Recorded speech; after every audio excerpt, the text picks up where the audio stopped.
Alright, what's up everyone? I'm not dead. I know it's been a while, but I've just been really busy lately, and also a lot of the contents have been happening during the weekdays, and I have class during the weekdays, so that's why I haven't been uploading recently. And yes, I got a haircut, so I look a little bit different now, but that's okay. Yeah, it's a Div 2 round, and it's actually rated for me because I'm currently purple. So yeah, hopefully, let's see if I can do well or not. If you're competing, then good luck. And have fun. Alright. I'm also a little bit sick. I have a little bit of a cough.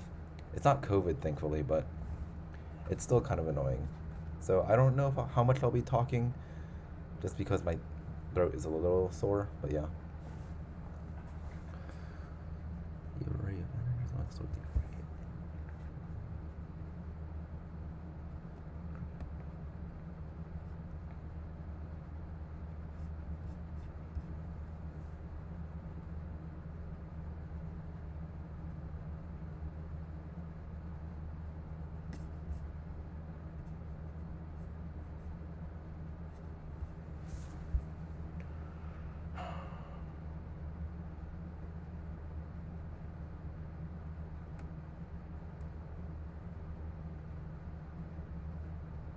I think it's just checking. Because if...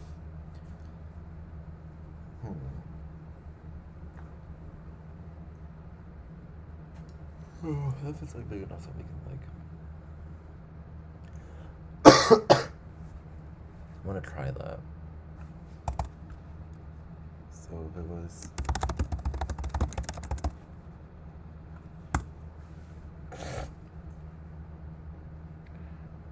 Are numbers distinct? Not necessarily, no. Greater than or equal to x.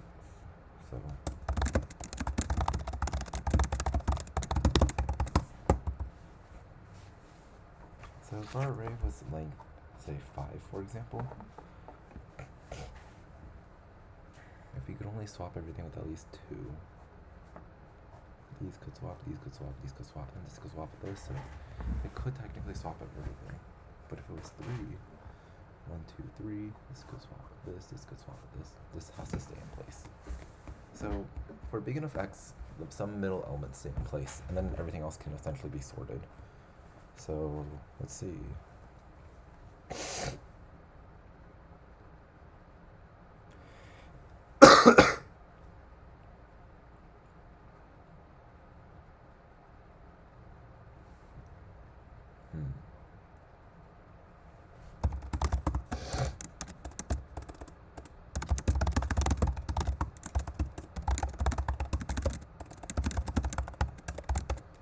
If I is, I guess, greater than or equal to x, or I plus x is less than n, then you can move.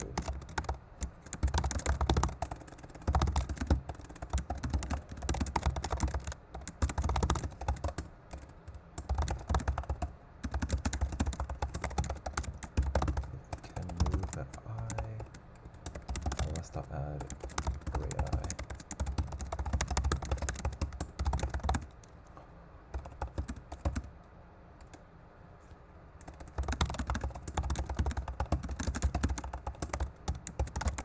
If you can move at I, then array at I becomes I.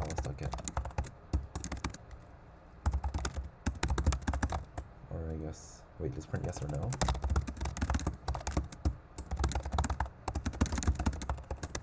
So if array I minus 1 is this, then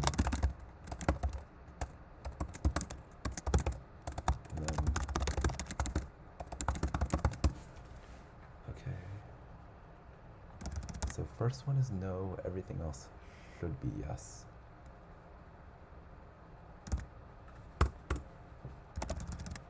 Alright, I'm gonna submit B, and then we'll move on to A, hopefully, assuming that is right.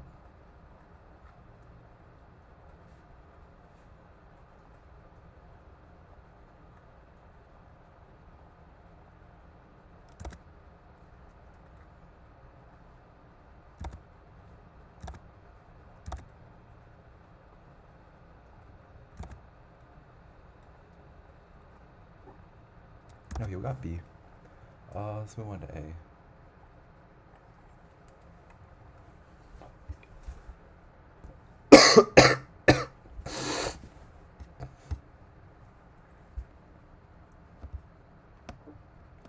Ice weapon is the image of an AI, and the agent will face enemies with health values H. Enemy will die when its health will become less than or equal to 0. You can't choose it.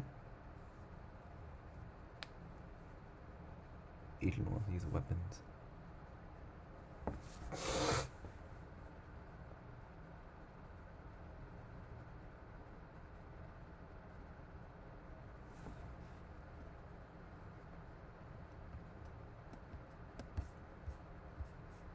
Wait, isn't this just stupid?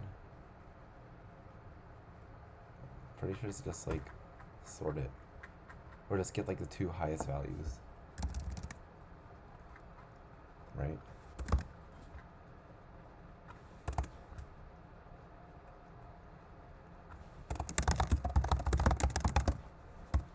So it's just N.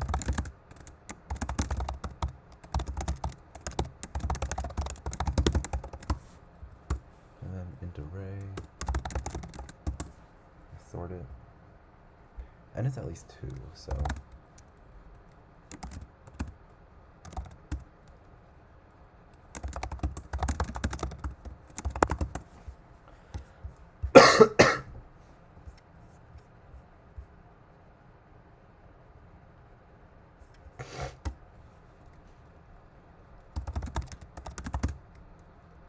Long res is equal to H over A plus B. If H mod A plus B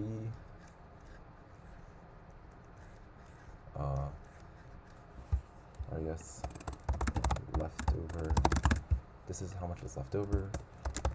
If leftover is greater than 0, then if leftover is less than or equal to A, then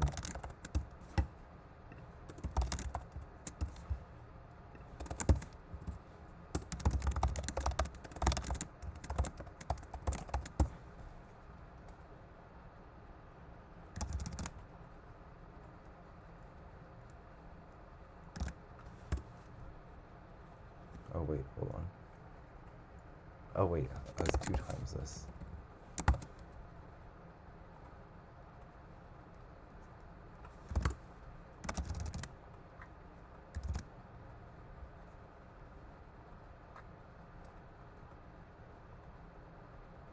Alright, I was waiting on A, and then let's go to problem C.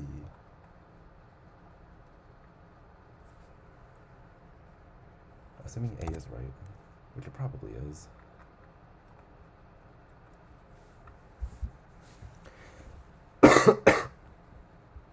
Given a tree of n nodes, life has value AI assigned to it.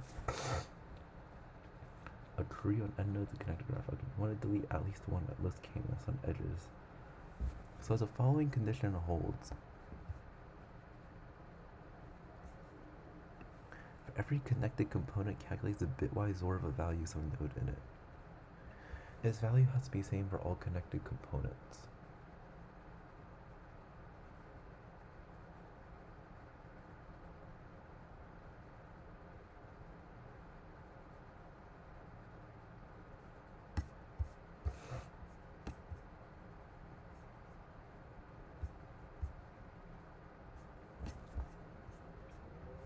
Well,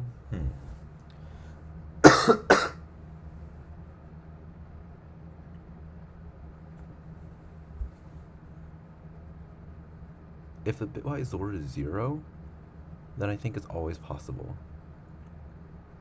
Because then that guarantees that we can just delete one edge.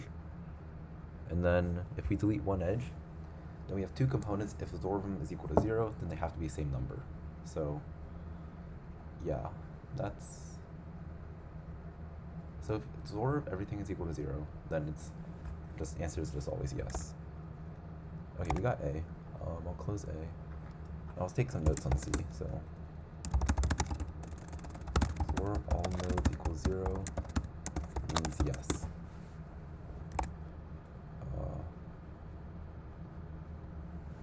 What What if the XOR of all nodes is not 0? Then that means we have to split it into an odd number of components. Otherwise, the target XOR sum of each component has to be equal to XOR of all nodes. We'll call it T. Actually, no, T is confusing. Let's call it X.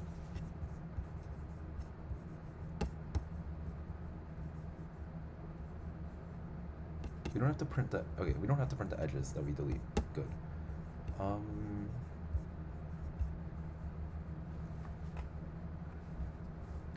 So if the XOR of all the nodes is equal to something that's not 0,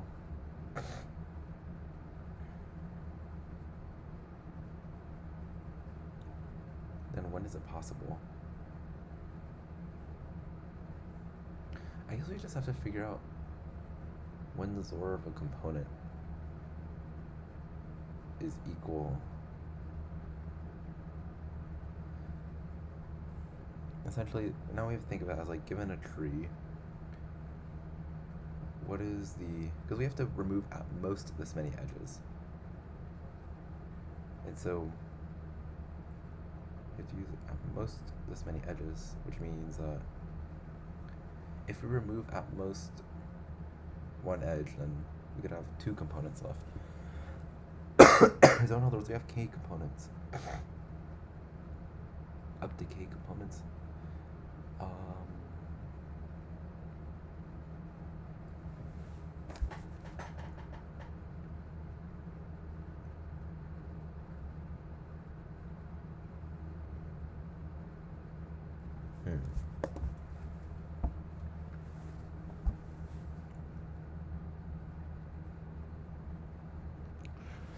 Otherwise, there's a node between everything. Each value is up to 10 to the 9.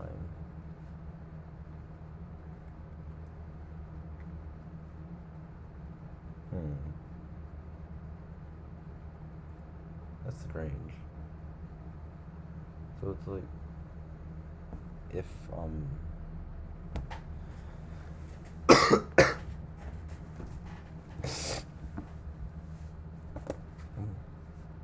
maybe, actually, I don't know. Maybe not.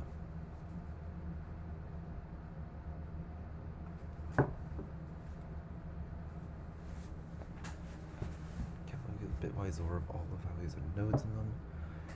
These values are the same for all connecting components.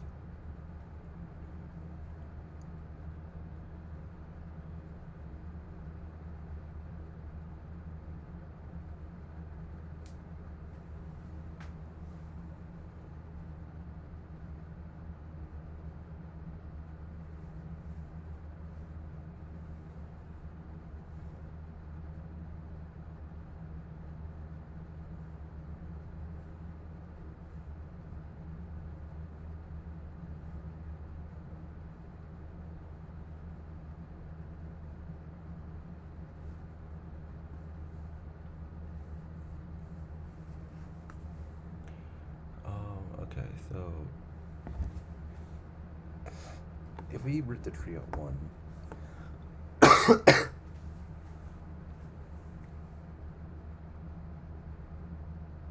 then we can figure out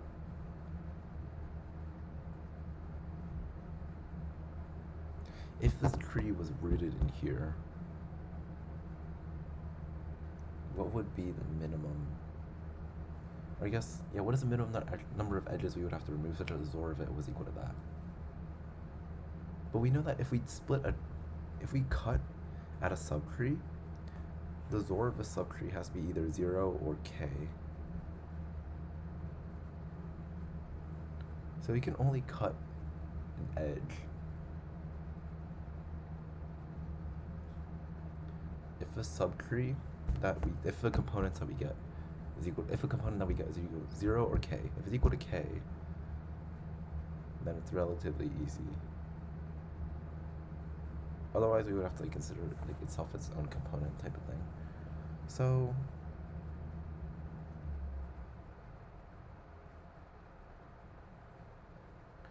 if we want the XOR of all of its children, then we would need the XOR of this. Yeah, so assuming that it starts at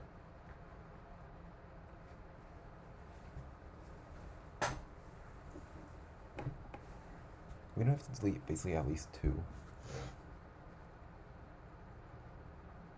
No, but once I have a component of 0 and like some number, we know we have to find a component in here that has a XOR of x.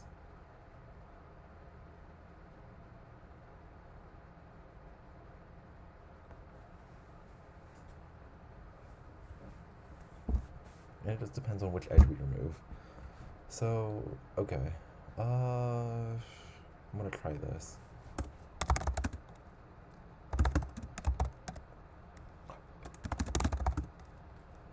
Now static XOR.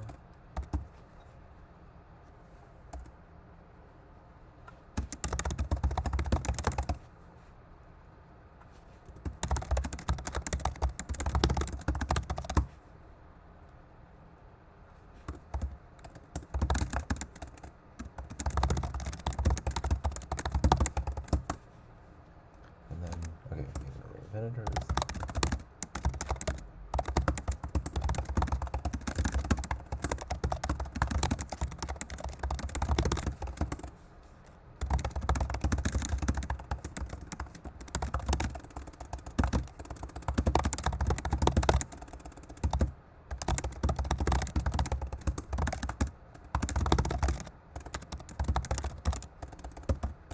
I can't type today. What is wrong with me?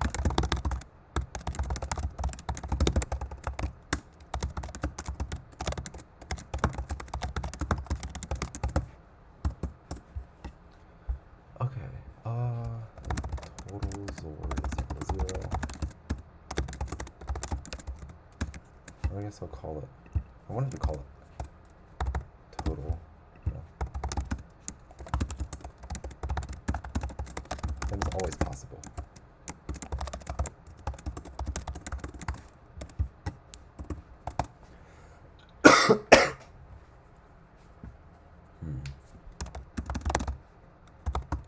XOR is equal to new int at n. Okay. DFS 0, -1. Public static int void DFS occur and parent.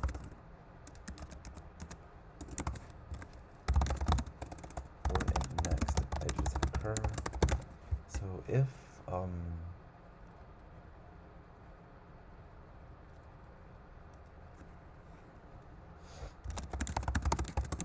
next does not equal to par. Okay, well first of all, we know the XOR at cur is equal to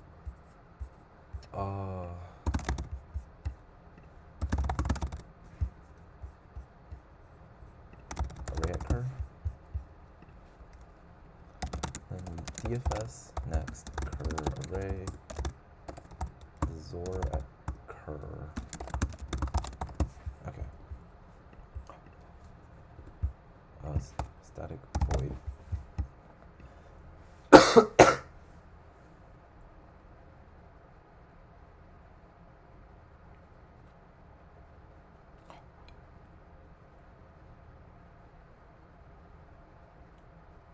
Wait a minute.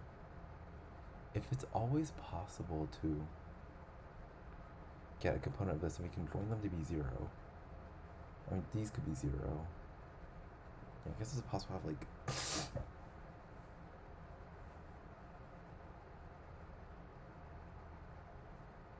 yeah, but then maybe this component of like x over here, like x0, like x, something like that. Then is it possible to combine it into a combination of 3? If this is 0, and then we could just combine these to become x.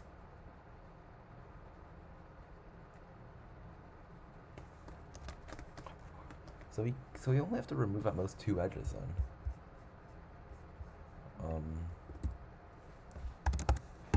Well, if k is equal to, or I guess if k is equal to 1, or I guess 2, then we can only remove at most 1 edge. But if the XOR of it is not 0, then it's not possible. So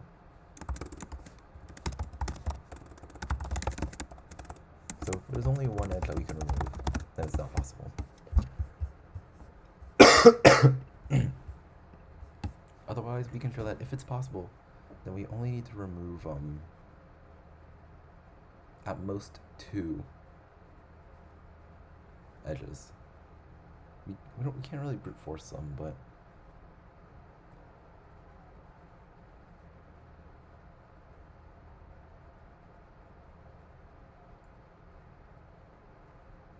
what I can do is figure out, okay, this is possible if and only if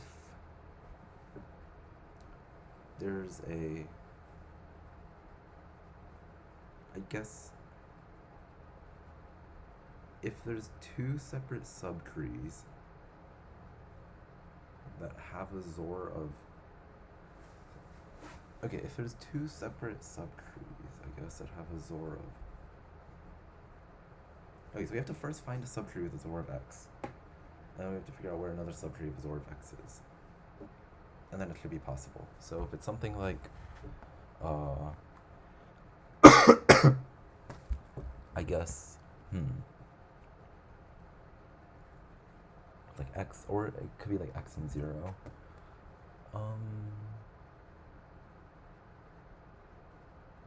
Yeah, but if it's like a XOR of X, and then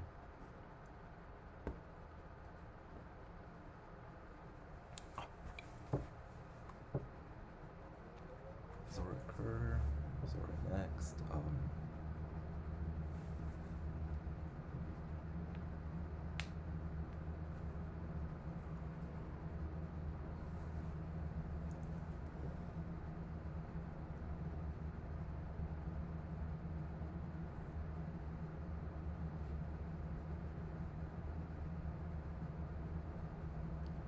so if, it's like depending on where we split it, I guess. They could be like 2 different subtrees. Like they're either,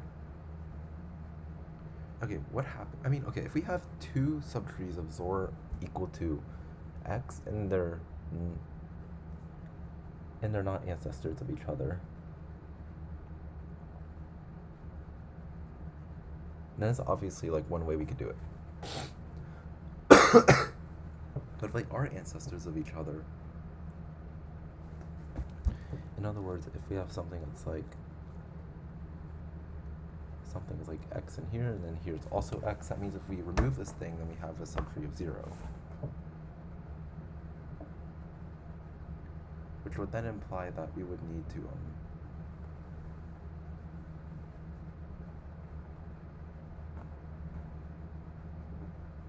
do that. And so, based on that,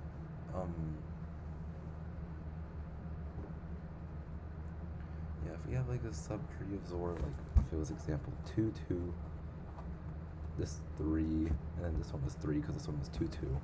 This would be 0, but then we would need another subtree of that, and it would definitely not be the same thing. So, is obviously a sufficient condition. Is that necessary? What if we have 0 and then this?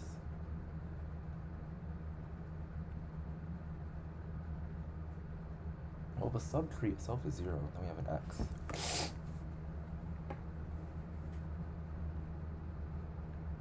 Yeah, if there's an X and then inside is a 0, and that would imply that this tree over here, like this weird component over here, would be 0.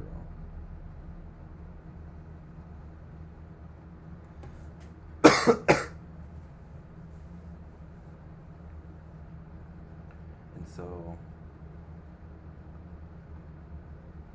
wait, but then again, that would be like if the weird component was 0,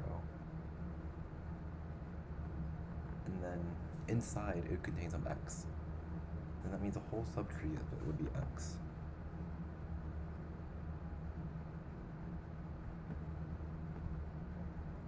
So the whole subtree of X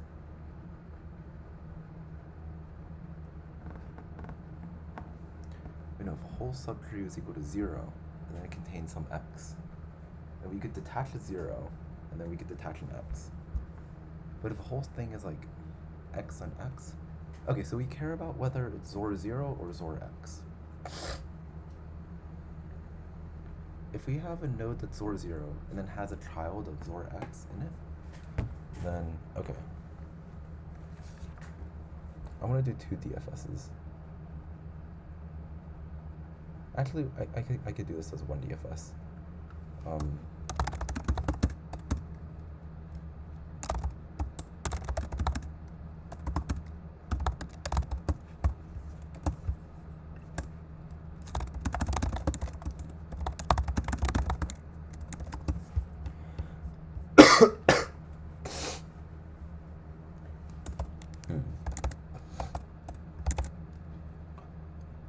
So if XOR occur was equal to 0, then 0 occur. It's like how many?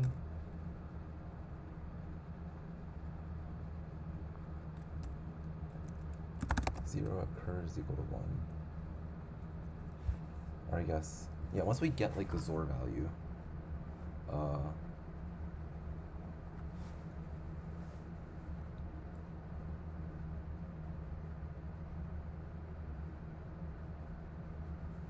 so if XOR occur was equal to 0, then 0 occurs equal to 1. So if XOR occur was equal to static and total. Yeah, but I need to keep track of total. Total is equal to 0. If total is equal to 0, then okay. So if it was equal to total, then not 0. So what this is like, once we make this recursive call, then it'll figure out whether it's like whether there exists a subtree of this. So static string res. I'm gonna assume it's no, and then afterwards we'll do this. So if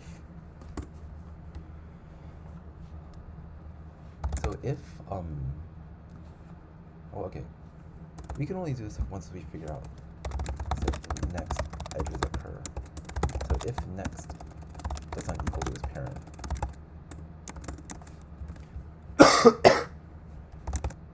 So if the XOR occur was equal to 0, or no, okay, if XOR occur is equal to 0 and it contained an x in the subtree somewhere. Okay, well, if it contained x and x in a different subtree, then that means that the LCA will be 0 containing an x. So we just would check whether the 0 and then x is working or not. So wait, so it's like, I mean, why doesn't, oh, x and 0 doesn't work because we don't know, like, yeah, it still needs 0 and an x inside. So 0, then x. So we find some subtree. If it has 0, and then it gets split into x, and it's x, x, and then this last thing has to be x, and then it works.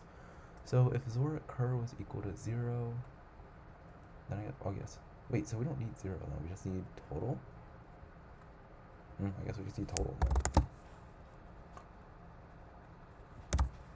Or I guess, I'll just, yes, the way it's labeled is confusing. So DFS, and then if XOR at next was equal to, or I guess, it includes itself. So it's like if XOR occur was equal to total, then DP occur plus plus.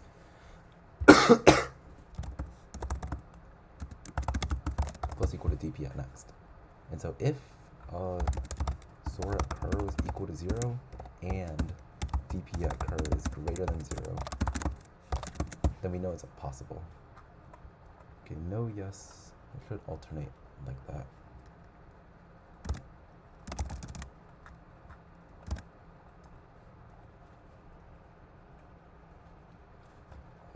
Problem D. E. Wait, what is the difference between F1 and F2? Okay, we got wrong answer. Hold on. Let me think about that. Difference in the cost of this operation. Okay, I guess I have to read both of them eventually.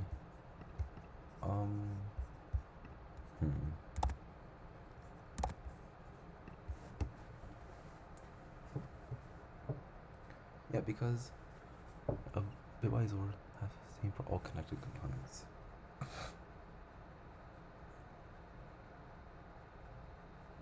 Yeah, because if there exists some arrangement for like 5, you connect one component, have 0, connect another component, and we have the same thing, but it's 3. So if it works, if k is equal to 2, that's the only time that we care whether it like affects it or not. Continue. Let me just make sure I'm making this. Make it res is equal to no. If total is equal to 0, then we can literally remove any one edge, and they have to be the same like component XOR value. Yeah. If k was equal to 3, then we can remove at most 2 edges, which is sufficient. So, or at least it should be sufficient. Yeah. If k was equal to 2, then we'd move on.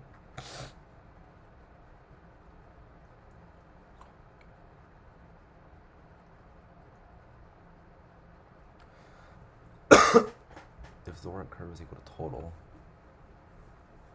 Yeah, because we just need to figure out whether there exists a subtree of XOR 0 that contains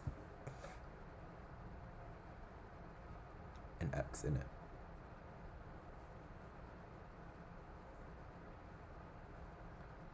If XOR at this, maybe it was like 4 edges?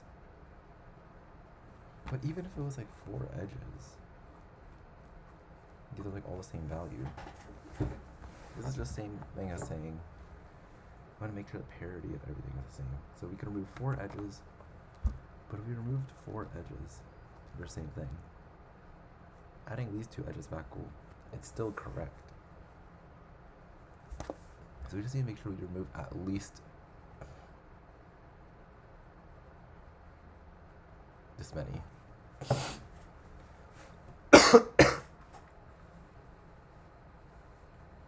XOR is equal to new int, 0 is equal to new int, dp. Did I reset everything? Yeah. XOR at curve.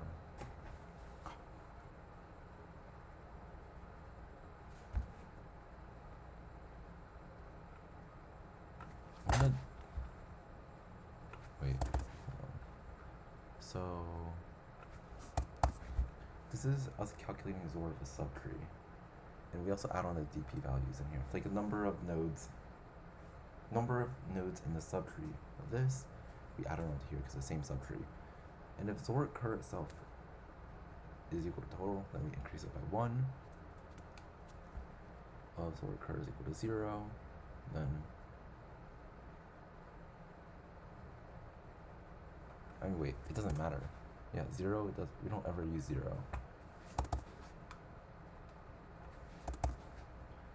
XOR dp.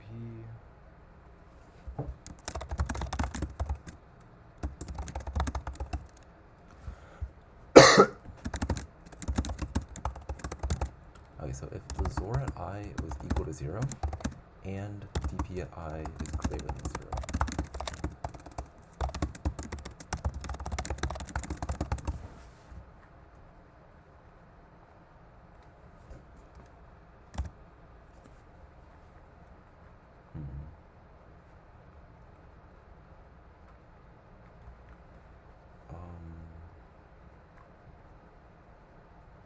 Okay, so DFS, we have all these values in here.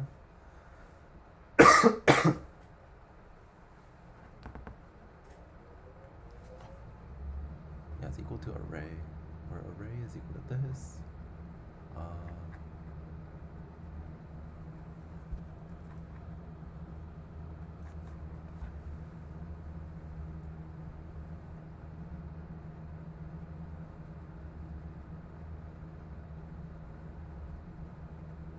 Maybe it's like how we rooted it, so let me think.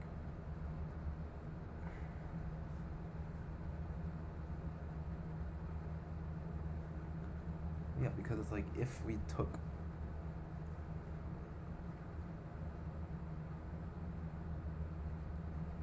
okay, we know that this whole thing is not x, so if you remove so it's like we either remove a subtree of x then this thing becomes 0. Or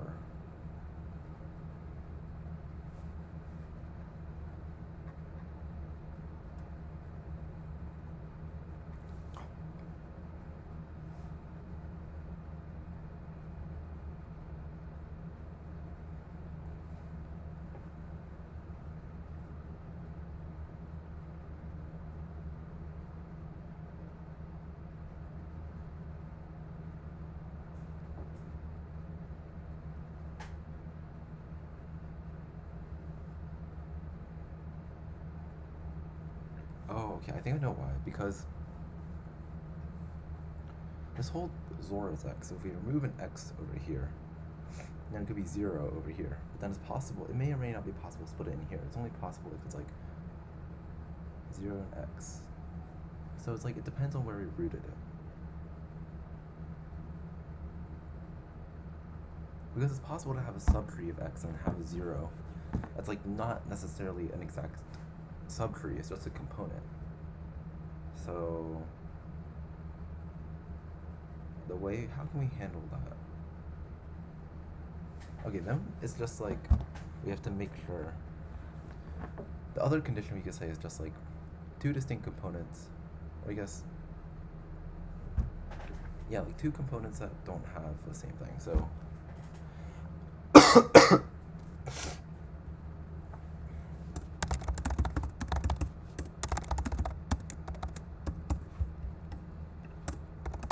so time at, no, pt is equal to 0. And then time is equal to new int at time. So entrance, yes, it's like time that you entered.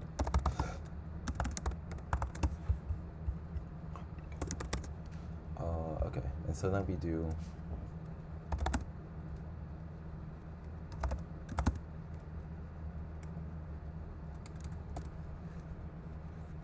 yeah, because it's like 0 and then 1.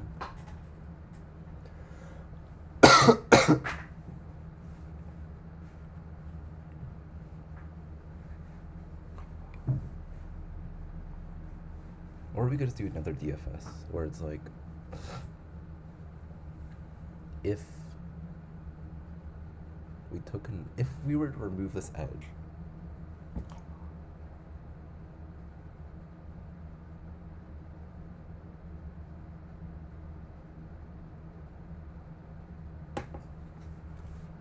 wait, but these DFS values have these things. Actually, that might be, I think it's a better way of doing it. So it's like, if we do this, instead of checking this, we just check with the DF, and we can check that, but we also have to check the DFS, where it's like, if we did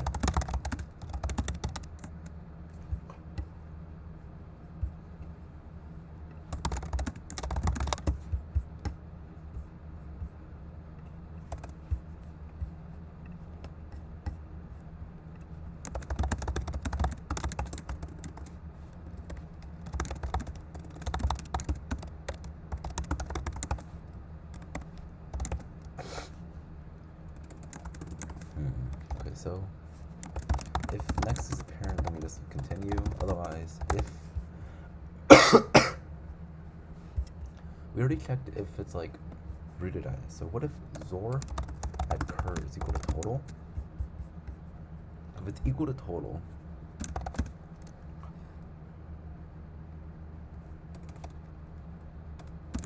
and dp at cur minus dp at, or not XOR at cur, XOR at next is equal to total. Yeah, because it's like, we're at this subtree.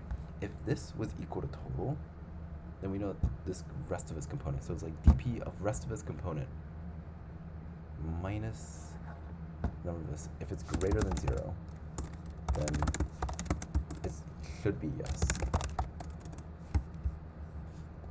DFS2 next cur. Yeah. I think that's another condition we can check.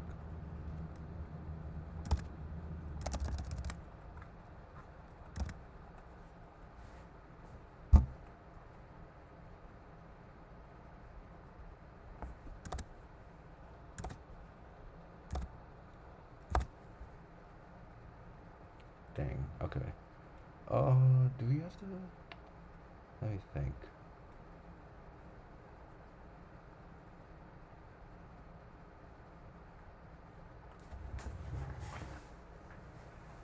Let me make sure I'm reading this correctly.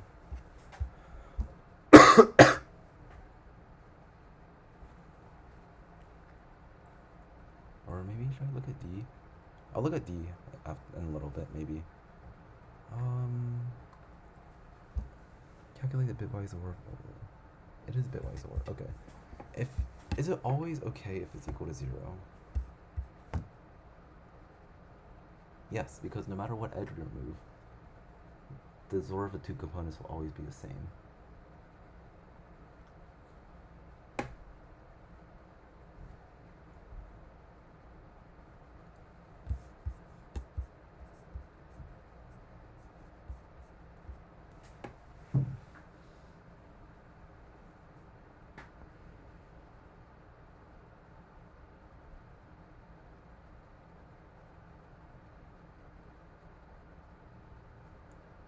Wait, but if it's 0 and then it contains an x?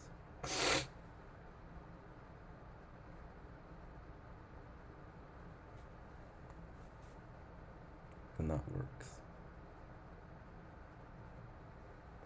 What also works is if it's something like... Wait, do we have to split into two components? Yeah, we do.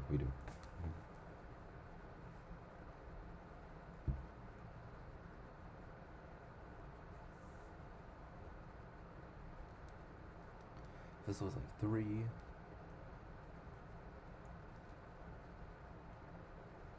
This component was like 1, 2, and this was like something like this, I guess.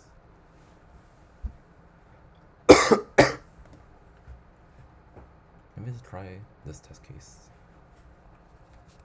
1, 5, 3. 2, 1, 2. 3, 1. And then we go from 1 to 2. Go from 1 to 3. 2 to 4. And 3 to 5. Answer is yes.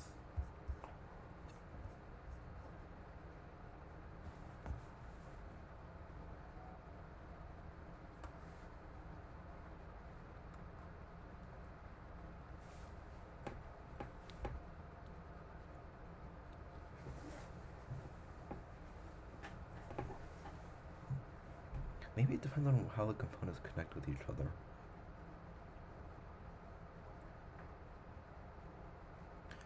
But then again, if it's like, we know the last edge we deleted had to be like some number x's, number total and 0. There has to be one component that can connect, one edge that goes from here to here because it's a tree. And so we can just connect it to that and it's x, and then we get the same problem, -2.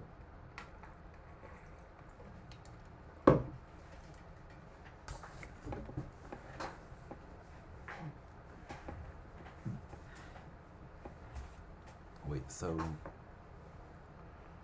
if we have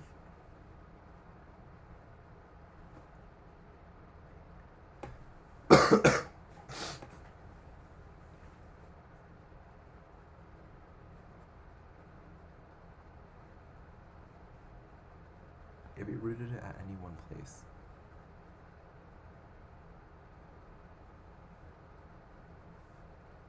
the two options we have are either completely disjoint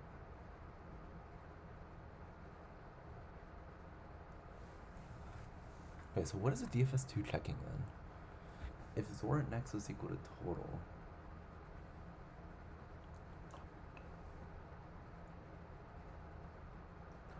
oh wait, maybe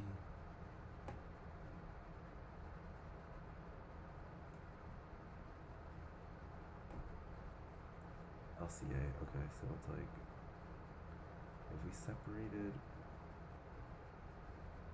a component in here, or less okay, if we took a component, we separated it from here and here.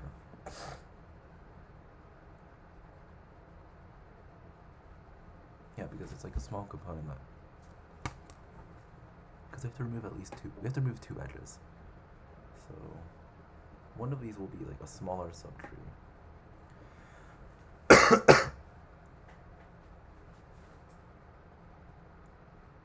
So if we take like a subtree, then we either have it like the actual subtree and like the rest of the stuff. If we were to remove it, the next edge we're removed from the rest of the stuff, then we just need to check if there's disjoint total subtrees. If they're the same thing, we need to check whether there's 0 and then an x. So yeah, I think we can use a time thing. I'm not sure. Yeah, I'm pretty sure this is not the right way of doing it, checking this condition. Yeah, maybe we do use time. Sounds like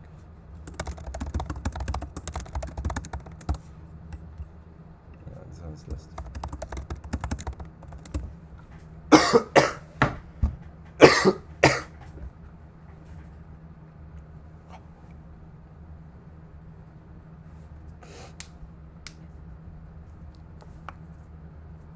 Wait, so Zor dp time.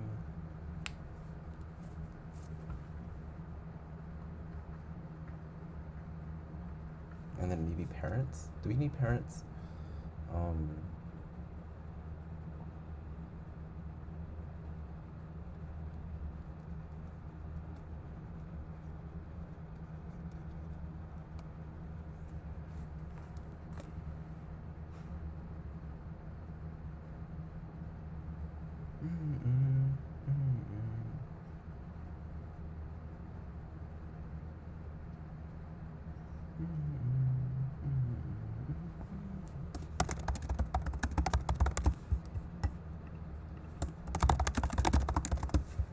Maybe, okay, I feel like this isn't super necessary, but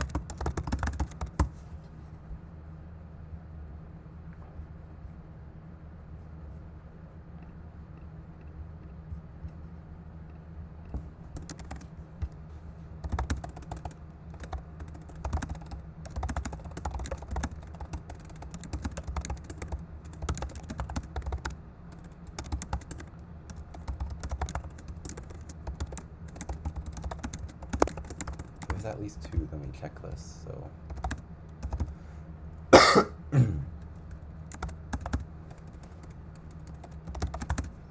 and left is equal to -1.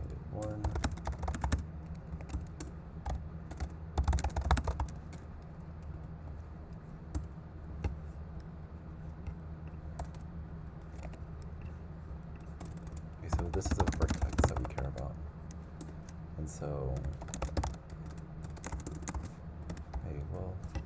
we only care about it if Zor v is equal to total. So if left is equal to -1, then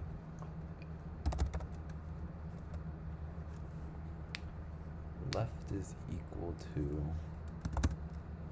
v, else if right is equal to -1. I guess we just use 2 loops. Else, or I guess else if left at, wait no, time at left is strictly greater than time at v.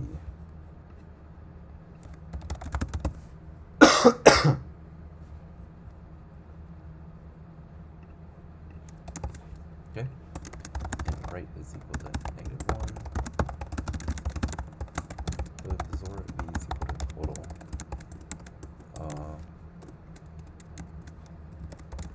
if right is equal to -1, right is equal to v, else if time at right is less than time at v, then right is also equal to v. Okay, now we just have to make sure that these are not parents of each other. And if they're not, then res is yes. So, if, how do I do this?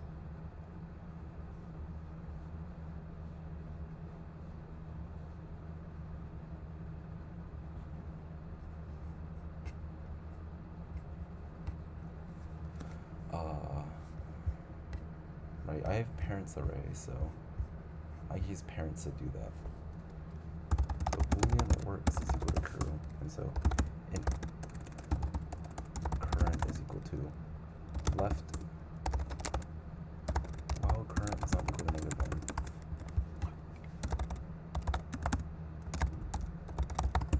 Current is equal to parent at current. And then if current is equal to right, then it's parents, yeah. Current is equal to right. So while current is not equal to -1, current is equal to parents at current. If current is equal to left, then so if it works, then the answer should be yes.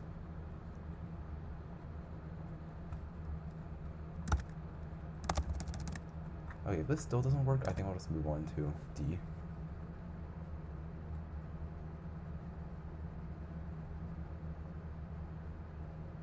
Okay, it's not working. I don't know why then. Nice. Maybe it's like, I don't know. I want to move on to D.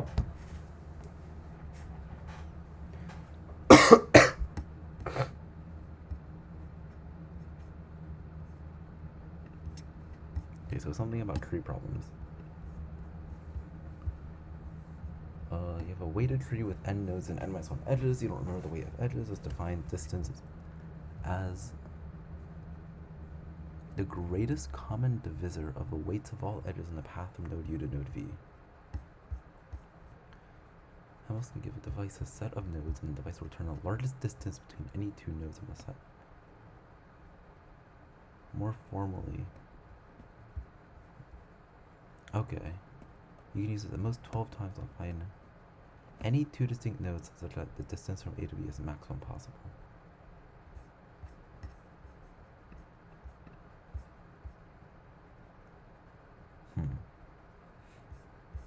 Well, it's a tree.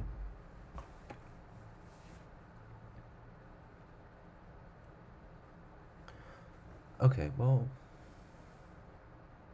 if we just query set of all nodes and we have what value this should be,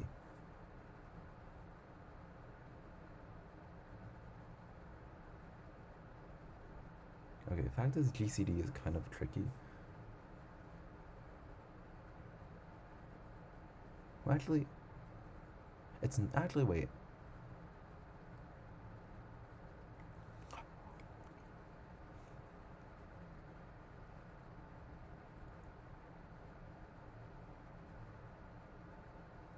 You return the largest value of distance U at V over all pairs U at V.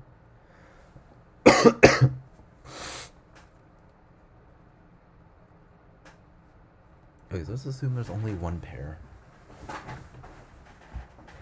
that can work like that.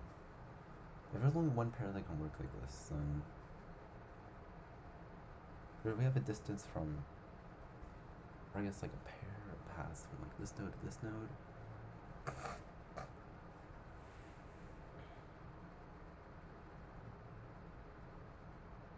Oh wait, if it's a GCD. Oh wait, okay, GCD. Then we can show that, and that means that A and B, they have to be adjacent nodes. So querying all n nodes will just tell us the largest edge weight. So we basically have to find the largest edge weight. Yeah. So how do we find the largest edge weight then? This will tell us the largest edge weight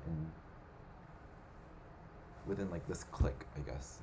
But it's possible that this edge weight kind of spans out over here.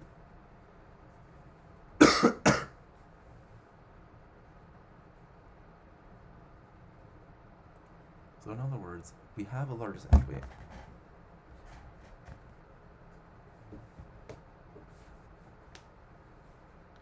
And then we split it, and we query like one side, like, I guess both sides.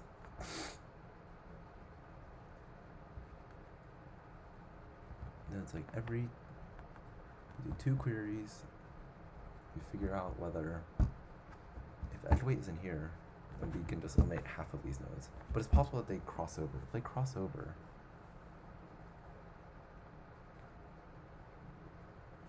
then it's tricky.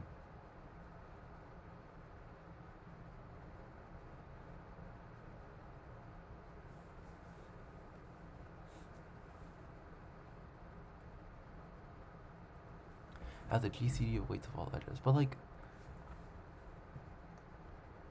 order to value distance. Oh, okay. Well, if it doesn't have an edge, then we'll just return the actual GCD.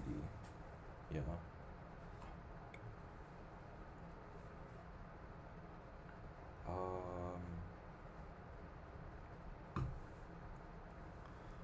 I want to max. Wait, the maximum.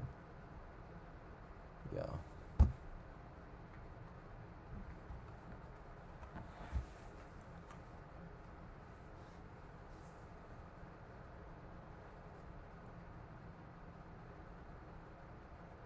What if we just like rooted the tree randomly? Okay, we just, in other words, just root it at 1. And then we say,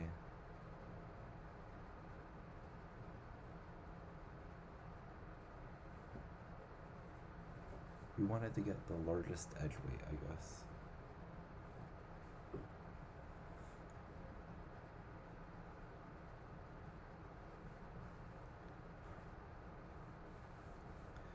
Then we know that there exists some edge that has this. There exists some edge weight in there that's like that. So we can get rid of this, and then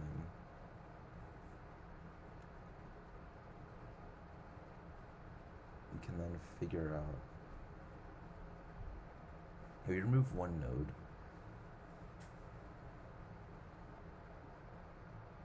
how do I find one node? Because like it's an edge, right? I want to find a node to one of those edges. So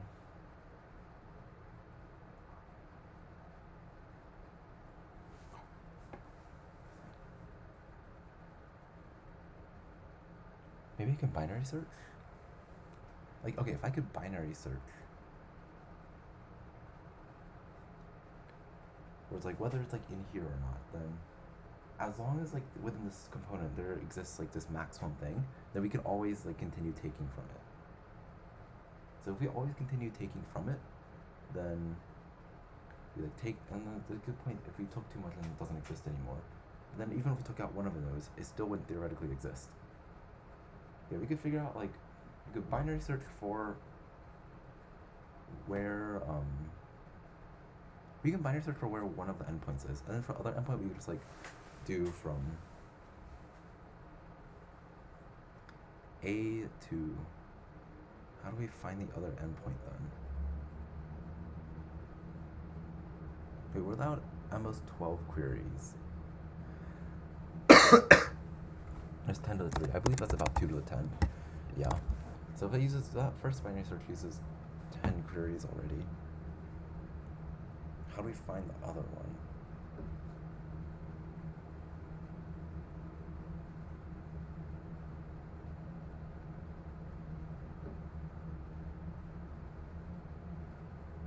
Well, we know that the second endpoint has to be somewhere in like this section. Yeah. So maybe it's like we use one binary search to find where. Well, yeah, but I guess if it's all the way over there, then it's not good either. Is there a way we can do this in one query?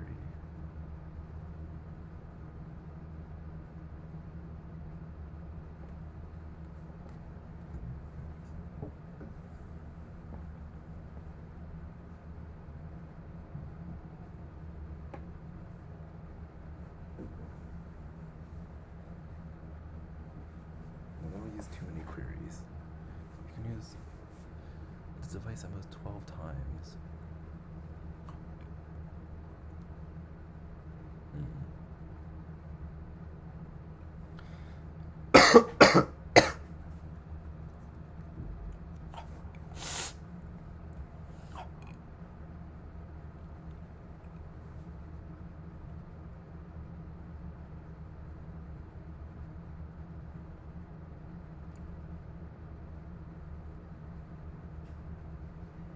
I feel like I've seen this problem before.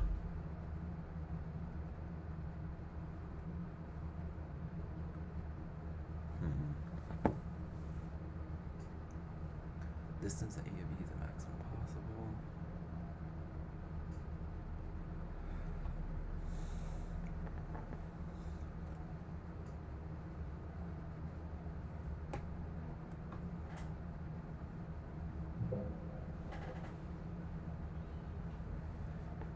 Wait, distance A of B is the maximum possible.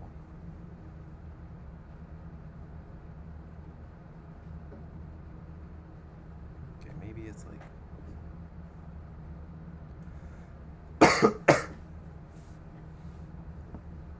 the query wants to figure out what the distance of A of B actually has to be equal to. And we use 10 queries to figure out one of the points.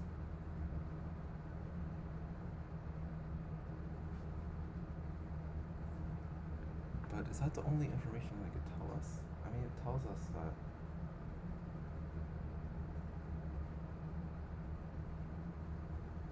yeah, then it's like we have to go up a little bit, or if we go down a little bit.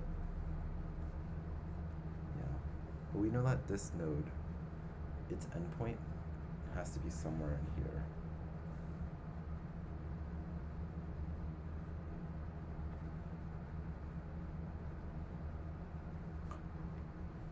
Because like if, okay, let's say all the edge weights are large numbers that are coprime. Yeah, large coprime numbers.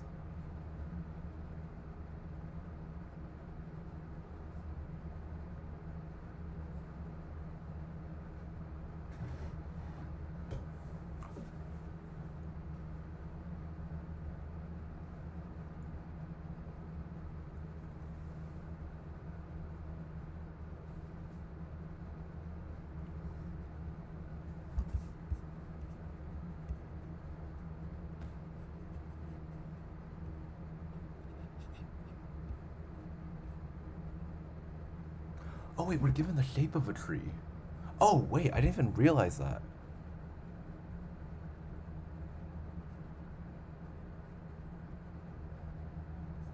Oh wait, we're given what the tree looks like. Okay, wait. If we're given what the tree looks like, then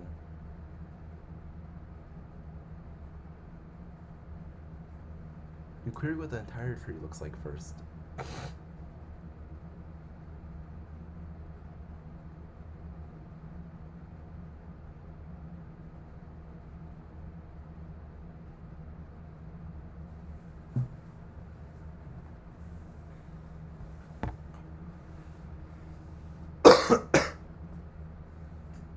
Notice is like the largest edge weight. If it's equal to the largest edge weight among everything, then what that means is that if we were to take an edge weight,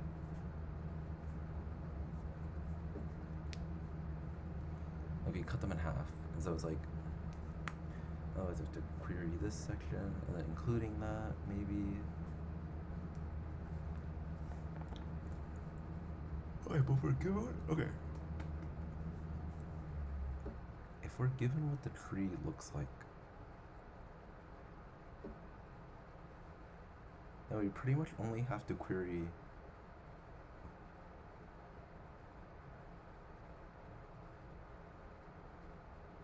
like nodes and like nodes adjacent to it.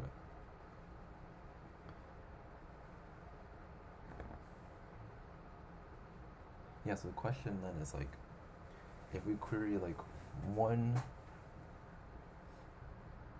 and then like 3,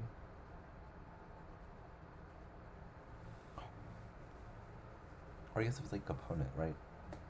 Or we only add in a node if it's directly adjacent to the current component we're adding it on. And once we add in an edge and say, then that means that like if we were to do like 1, 4,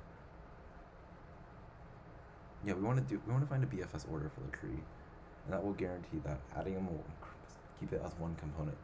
If the binary search for where the first component is, once we add in this edge, we know that an edge can only have at most one parent, so that just tells us which one it is. Okay, wait, yeah. I didn't realize it gave us the shape of a tree. God, it's stupid. I was just being stupid.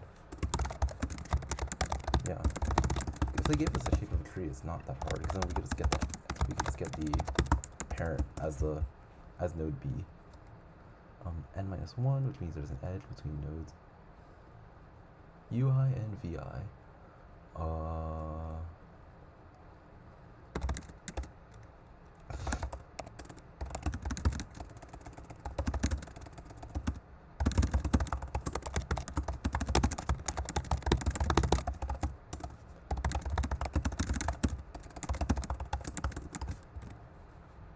Okay, so we want to get the edges, right? And A. And B, I guess minus 1, right? Yeah. Actually, it's not minus 1. I'll just do it like, I'll just make it 1 indexed.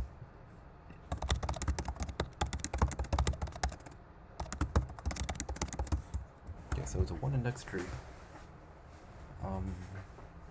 And then we begin asking queries. So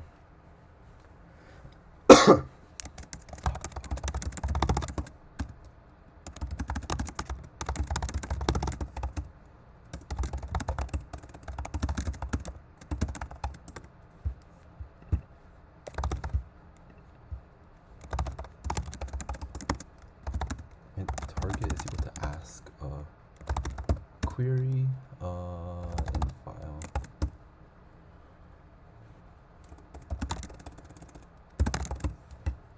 Okay, so public static int ask array list.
Okay, so we get the target value. Once we get the target value, we do BFS. So int parent is equal to new int n plus 1. And then we do, I guess we need parents.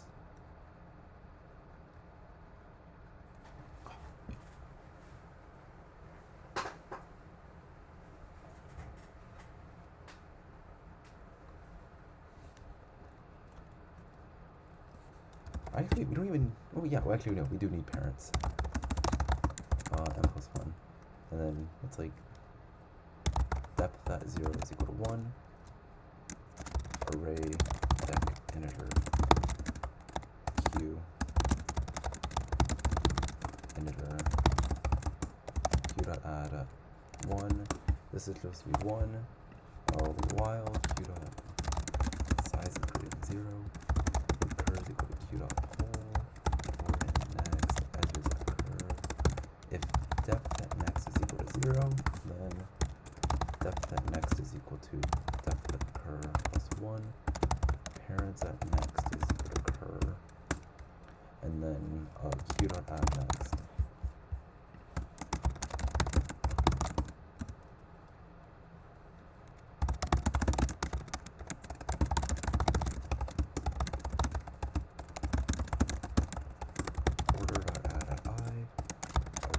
Sort. Nope. Collections of sort. Order.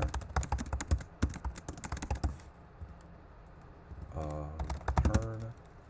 Depth at x minus depth at y. Yeah. Okay. So then what we do is we do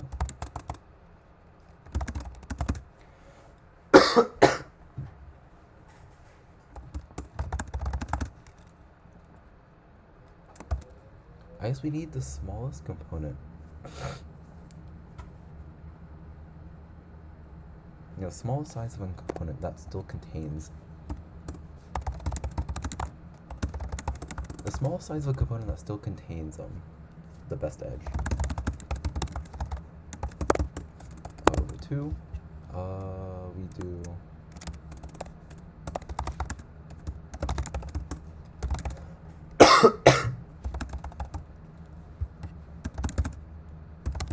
This is how many nodes we have.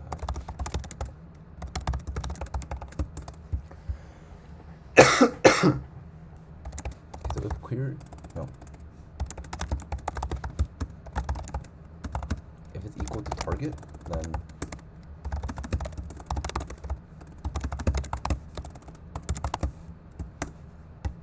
okay, so that's a binary search part. So in A is equal to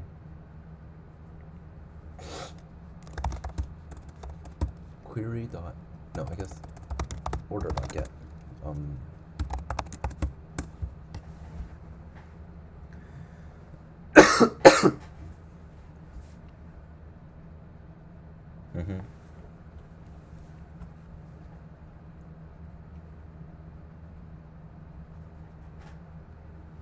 Or I guess it's like the size of the smallest query such that this part doesn't contain it anymore.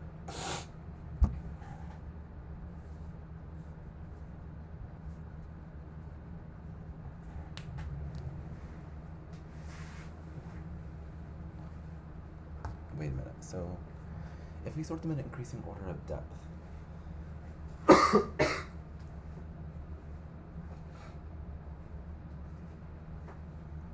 then we know this is the largest group, which means adding this edge, then we can just get its parent. So, okay, so if low is equal to 2, so if it's equal to target, then we stay at size, but if it wasn't in here, then we always go up a size. Yeah, because we have this size, and we go any smaller, then it's excluded. Yeah, so then int b is equal to parents at a plus a plus b.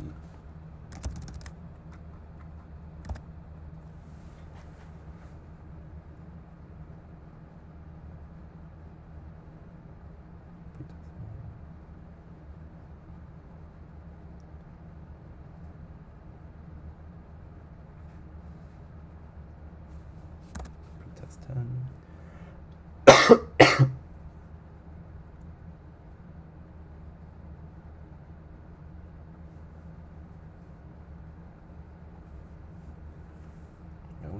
Maybe I think about C a little bit more, assuming I get it. It's on pretest 21, so hopefully that means I got it. Yeah, I think we'll be fine. I have a really bad cough right now.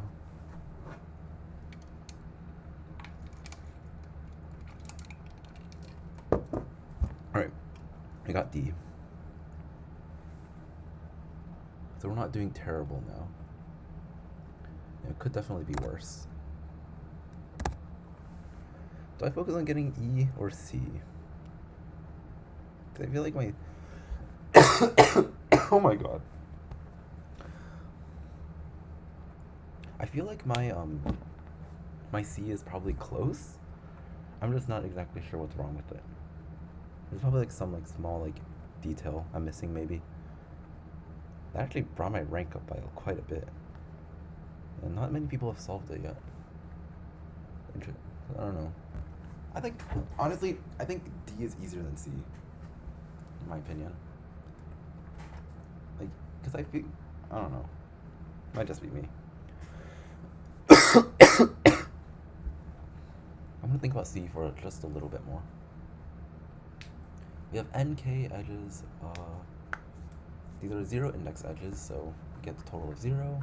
And then we do this. I'm just gonna rewrite. I'm gonna rewrite C.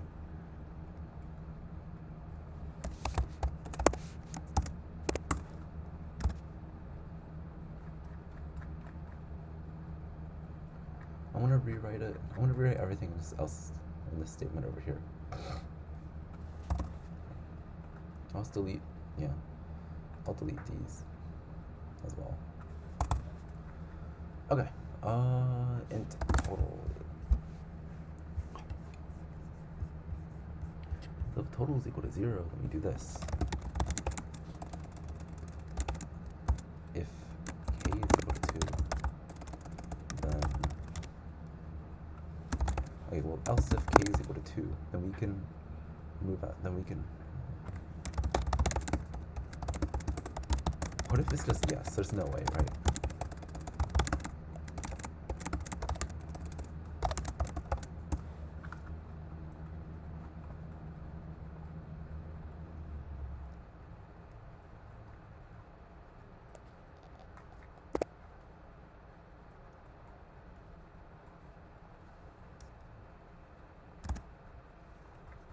Okay, else.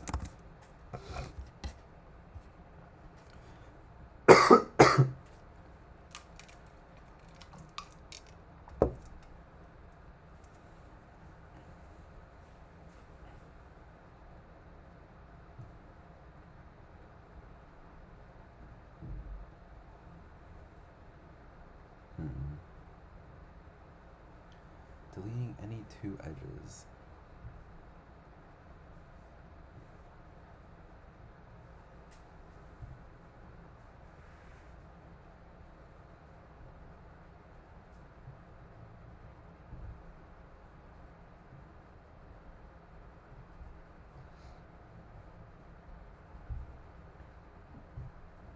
Oh wait, this is the entrance time, but I wanted to get all the way over here.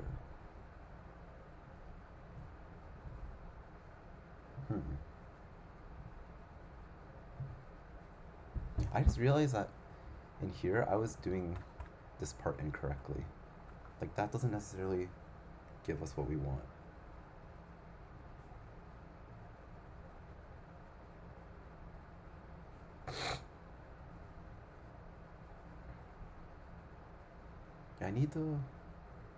I need to get it from the earliest exit time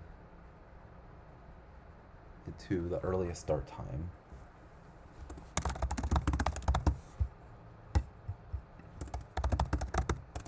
Or I guess no, it's like exit occur.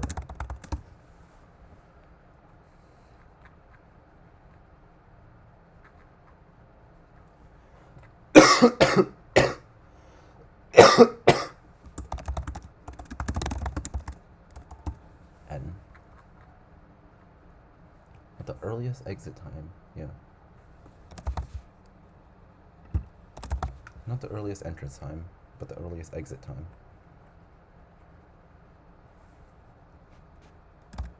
Yeah, like the earliest exit time, which means it's like the closest over here, and then the latest entrance time.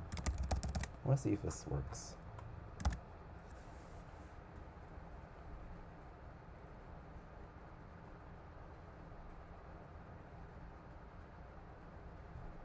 Oh wait, pretest 3, hold on. Pretest 7, pretest 8, pretest 9, pretest 9. Oh my god, wrong answer, pretest 10. Are you kidding me? That's annoying. That's a little bit annoying. Okay, what's going on?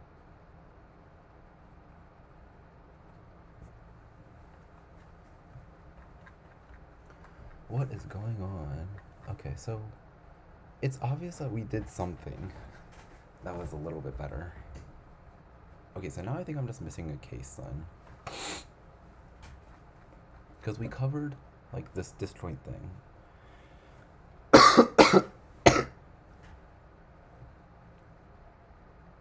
That basically happens when the first edge that we delete in the actual subtree, it's XOR of X.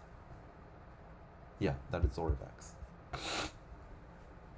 So if it's XOR of X, then we can't delete anything else in here, but we can delete something in this chunk of 0.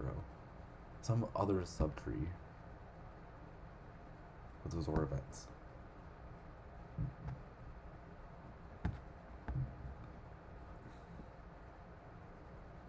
But the other case is that if it's like nested, like we take an edge and then somewhere in the subtree is the next edge.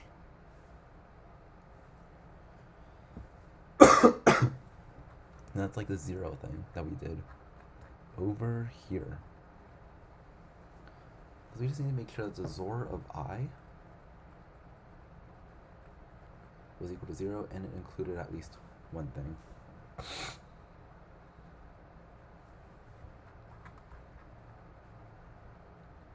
Okay, so this is like kind of separate from its own thing. XOR cur is equal to array at cur. XOR at cur is equal to XOR at next. XOR of this entire subtree. XOR of this entire subtree. XOR of this entire subtree. That's a XOR of this subtree. DP at cur.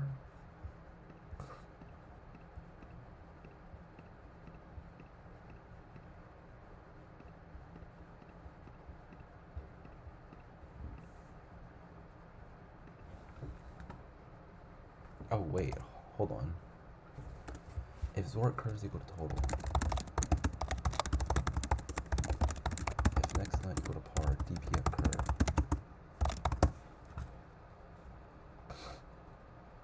Yes, like we DFS these things. Maybe that's why.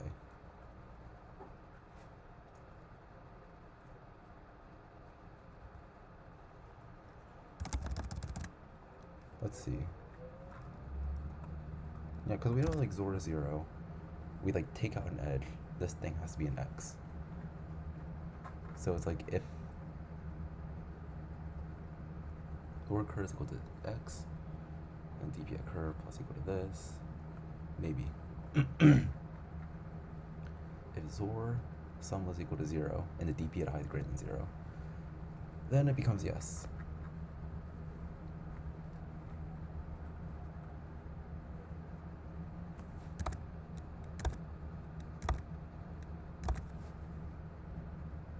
Okay, still wrong answer pretest 10. It's kind of annoying, but also, whatever.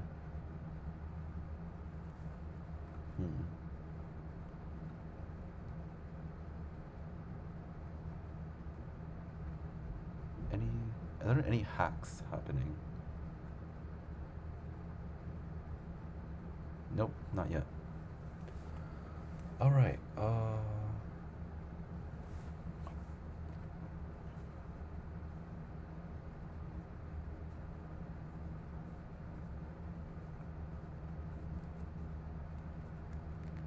maybe I just rewrite it then or something.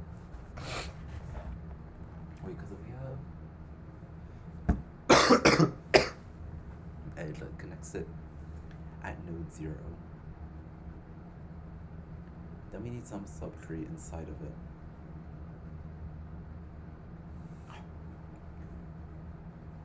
It's like XOR X, because then the whole other thing would be XOR X.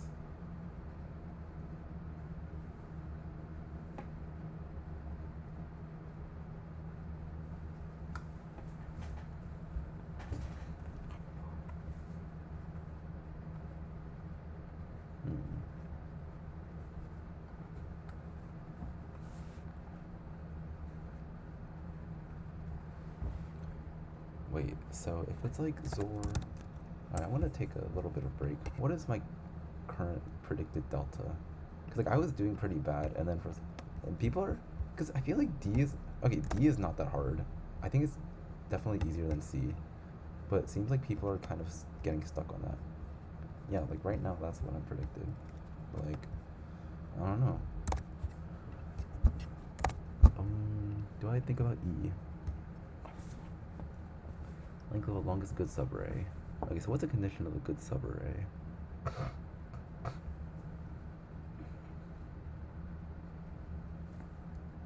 If the AND of all numbers in the subarray is strictly greater than the XOR. Okay, so think about the largest significant bit. So it's greater if we look at the largest significant bit, if all of it appears in here, and it appears an odd number of times. Otherwise, if it's missing in here, then it's either missing in here. I mean, it could be missing in both of them, in which case we just look at the next bit. That's different.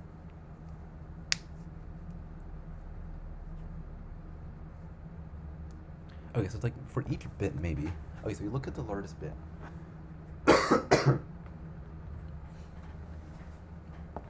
we first only consider subarrays that have this bit appear an odd number of times. And we can use like a 2-pointer type of thing, where it's like, if this is where it's located, in terms of like whether it's strictly greater than or not, then it gets disabled.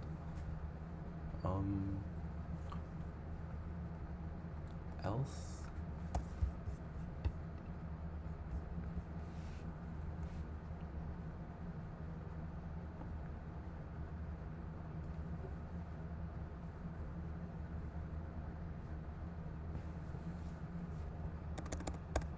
okay, maybe I just use LCA for C. What's 2 to the power 17? Okay, so we go at most, yeah, so 17 is a log.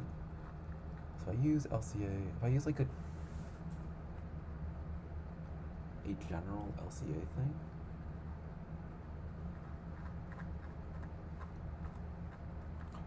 I think I have an LCA template. I'll just throw it in here.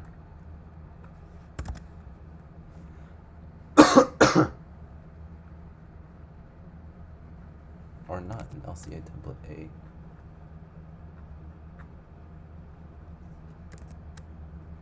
Not a sparse table template, an LCA one. There we go.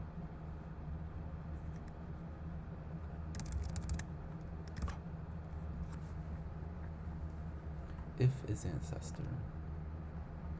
Edges, what are these indexed? Okay, it could be anything.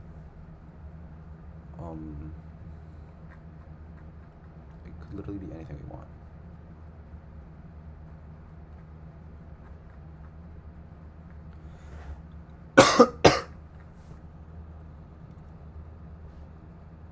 Maybe what if instead of here? Because I feel like that part that we did over here probably works. But instead, if we did, oh my god, this is so messy, but this is so messy. I hate this.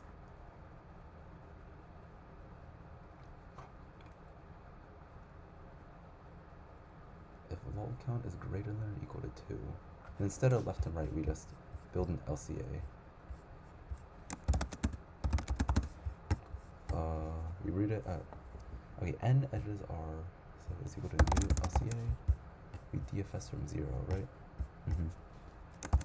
N edges 0, that's root. And after we do that,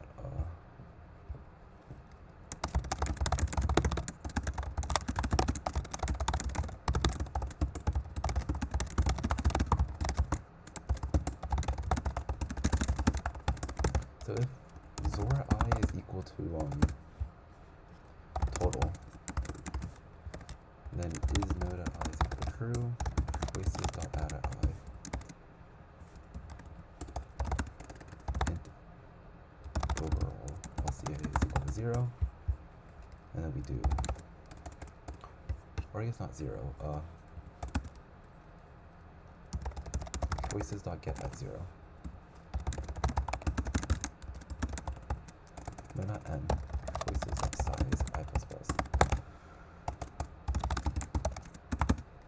is equal to lamal dot what is it? Query LCA. No, lamal dot LCA. Choices dot get at I. So if is node or not, if not is node.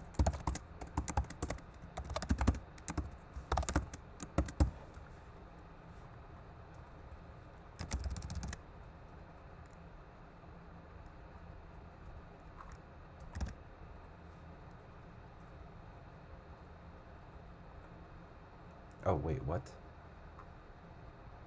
Why is that wrong answer pretest 2 now?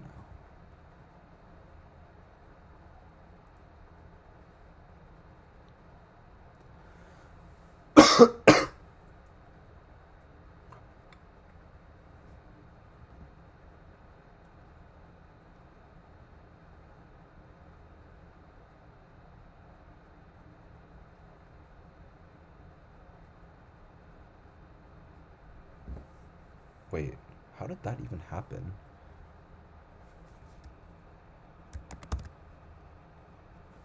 Because it's like, if I had...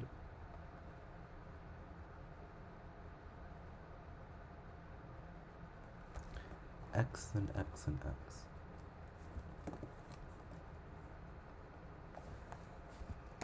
Like 1 and then 3, 3, and then something like, I guess,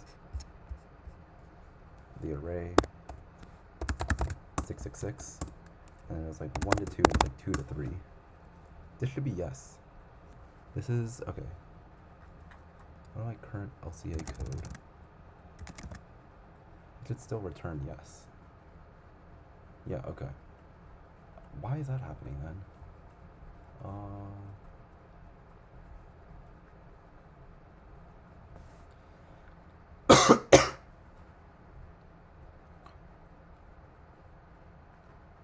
Oh wait, because this never happens. Yeah, because it can't equal to 1. Because the XOR of the whole thing is obviously equal to itself. Or I guess maybe we shouldn't get LCA, but like whether there's if there exists any 2 nodes. Yeah, that's fair. Because we just don't want there to be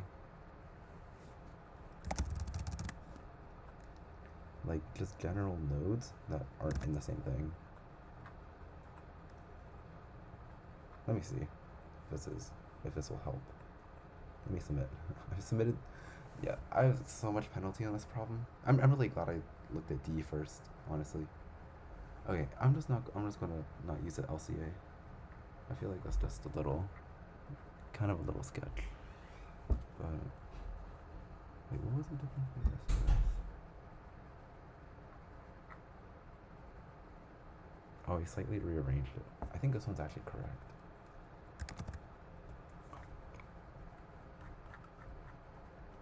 Yeah, this one's just like taking this subtree and then this subtree. Yeah, but if I can remove any edge, if I remove an x in here, or I remove an x in here, alternatively I can remove a 0. And then if I remove a 0, then I remove like something in there. But if it's something in there, then yeah. I don't know. Okay, so if time at right, so this is the latest exit time compared to the latest entrance time versus the earliest exit time. Yeah, because the earliest exit time means it's as left as possible.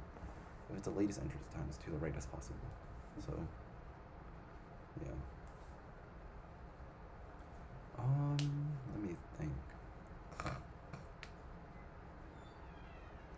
Also, if there's like a 0, and then this is all assuming, yeah, total is not equal to 0.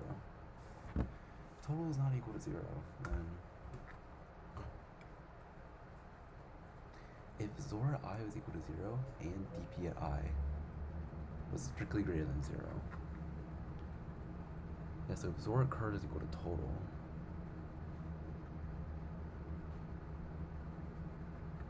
yeah, so then it's like we generate the DP. Okay, so out here, all the DP values are already generated. Maybe you have to generate them in a different loop. Yeah, if XOR at curve is equal to total, then okay, I want to get rid of everything that's like manipulating DP.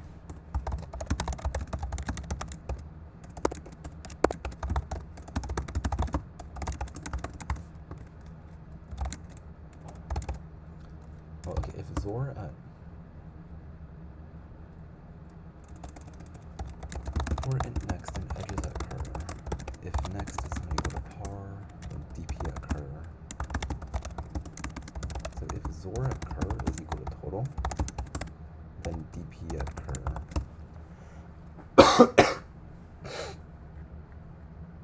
Okay, DFS.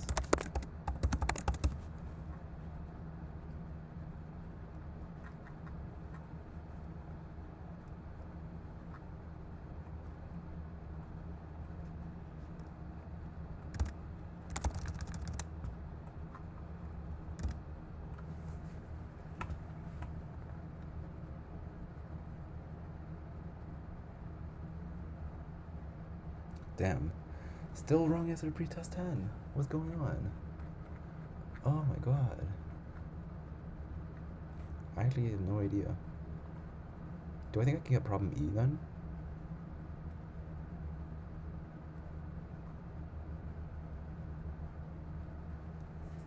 Because problem E is like, if there's some value.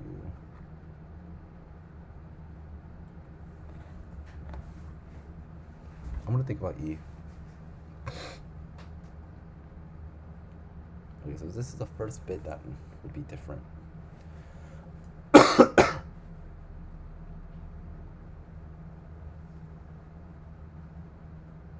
Now, length of the longest subarray. So we consider, okay, if we consider the first bit,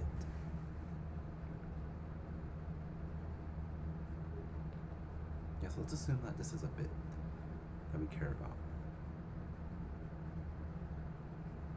It's like given us, I don't know what the largest bit is, we take it over here.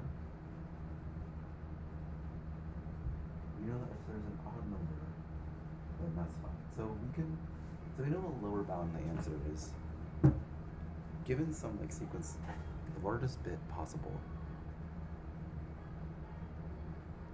Yeah, the largest bit possible. Find the longest subsegment and then the longest odd subsegment. Or no, even. Yeah, even. And we generalize it to the second largest bit, then we have to assume that it's the longest subsegment here, such that all bits larger than it are contained an even number of times. Yeah, they have to be contained an even number of times. So it's like, if we have like some mask of the state that, given this current bit, what the previous bits are, then I think maybe it adds up. Yeah, it only adds up to 2 to the power of, like 2 to the power of 21 memory or something like that, or 2 to the power of 20. It's probably fine. And then if we keep track of, the mask, and when the mask is 0, we have we know that this current subarray, yeah, because the fact is these values are only up to 10 to 6.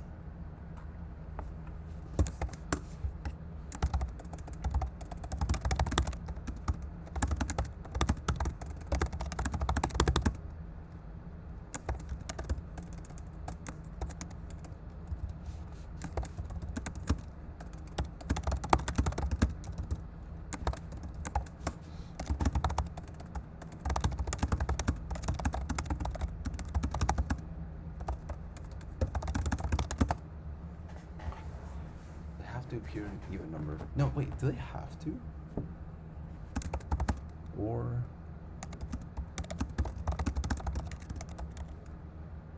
wait, but if that happened, odd number times that appeared all, then it would just be a previous bit anyway.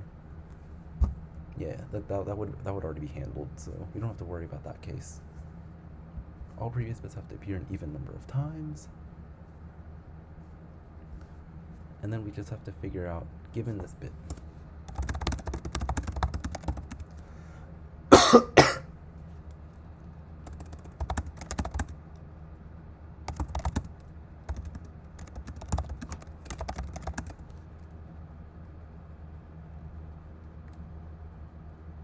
yeah, but because of this is strictly in this because of that certain bit. If we added another element, either they would both become 0 or both become 1, and then it wouldn't be clear. Okay, I actually think I might know how to do E. Let me see if I can do it. I'm gonna use fast scanner just because.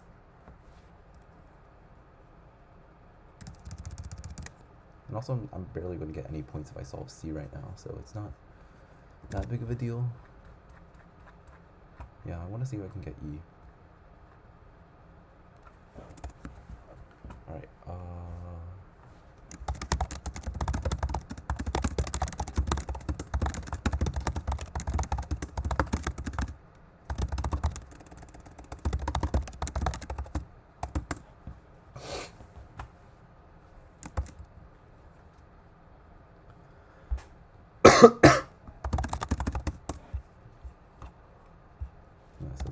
for int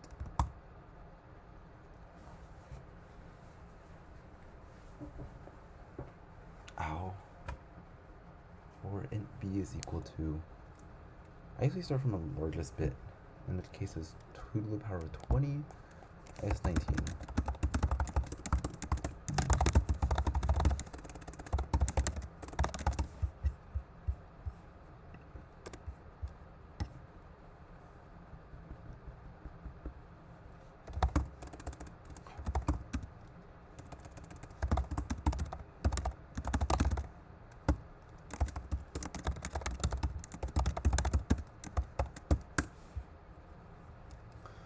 Leftmost at n, and then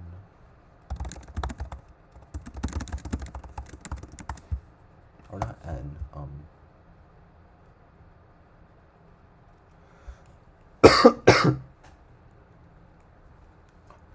I guess it's like the largest mask value, so I guess we could do 1 left of 20, yeah.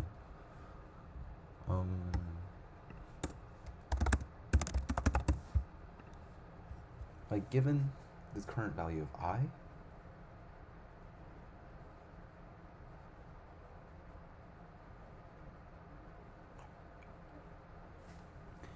given the current value of I, we need to figure out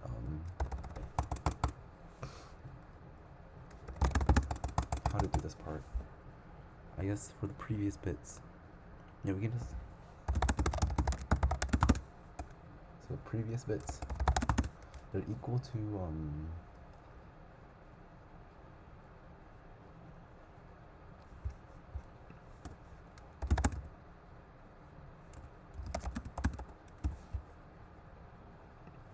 yeah, Lamau. So it's like and Lamau. So it's like array at I and this. That will give us all the previous bits. Mask is already equal to previous bits.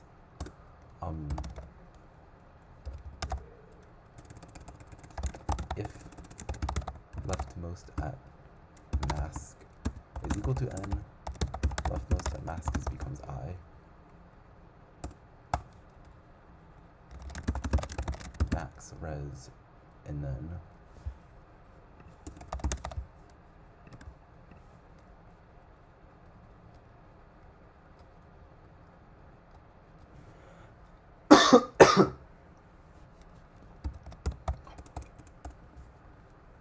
it's like the same mask.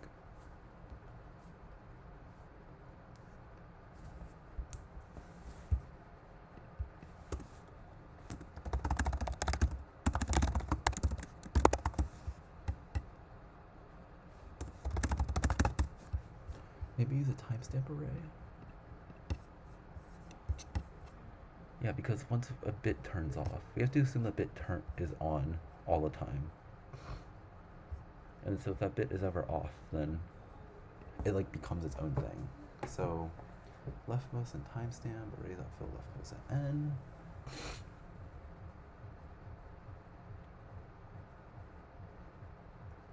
So we get the previous bits.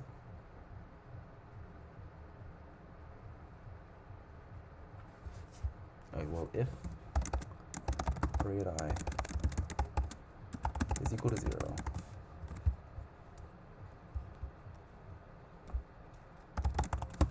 then obviously we move on to the next step. I guess mask becomes 0. And then we continue.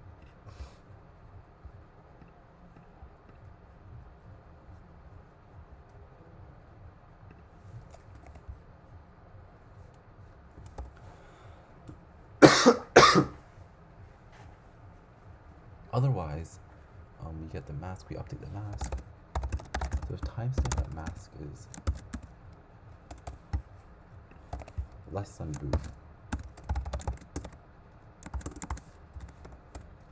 then leftmost at, then we update the value. Timestamp mask becomes boof, and then leftmost at mask is I.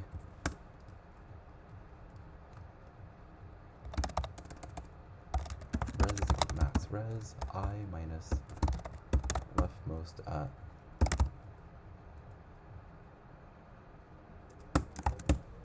mask.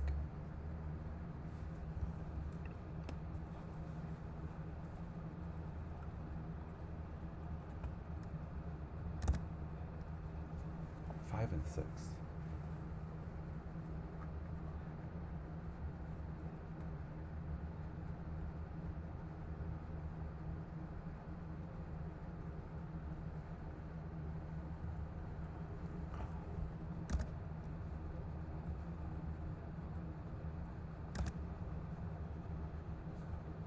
This is not supposed to be +1. Oh wait, you know what though? Max res and then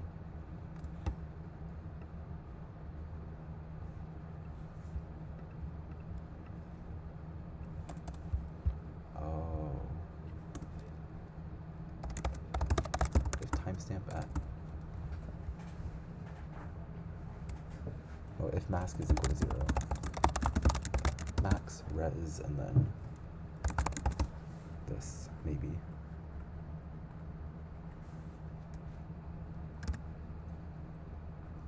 2, 3. Wait, hold on. Why is it 3?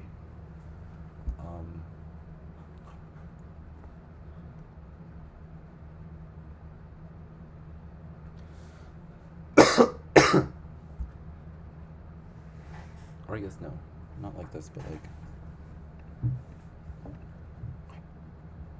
Oh, but like mask of all previous things. And counter is equal to 0.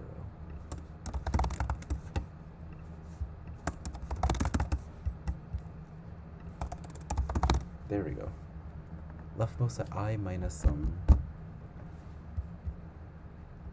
Or I guess these are just positions. Like relative positions are fine because they get subtracted out anyway. But if mask.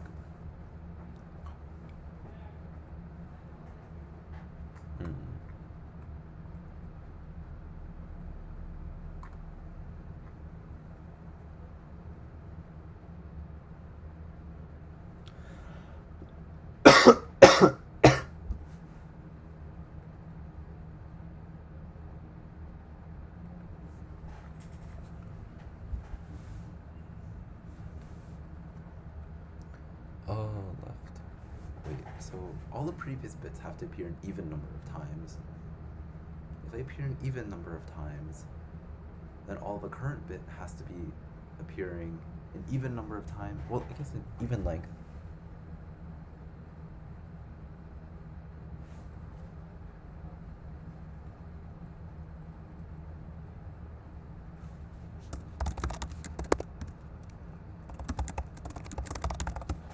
Maybe that's why. Yeah, just like to handle this part. Because that implies that it's always an even length subarray.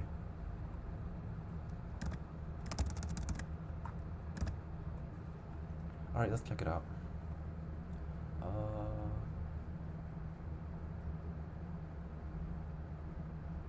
Pretest 11, pretest 13, 15, 18, 21, 24, 26, 29.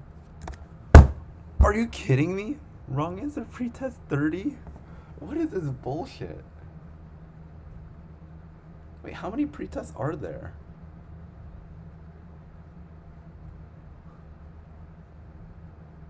$47. Wait, that's so... Oh my god. Does anyone else have pretest 30?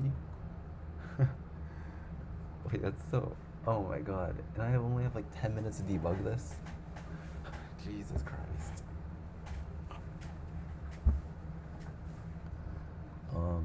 Okay. If array at I and...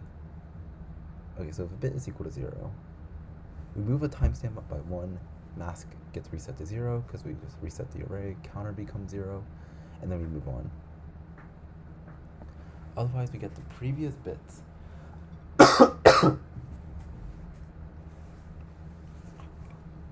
Yeah, This is like how many elements. Because of the number of elements that we have is like all of this.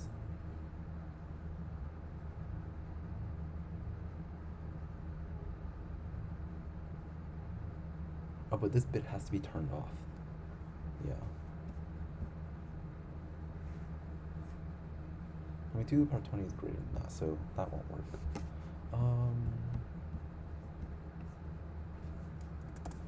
I minus leftmost.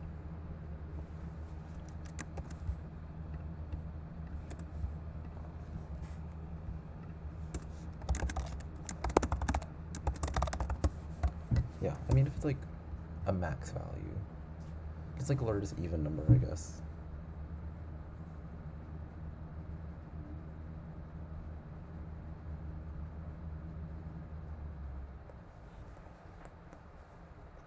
Yeah, that logic should work.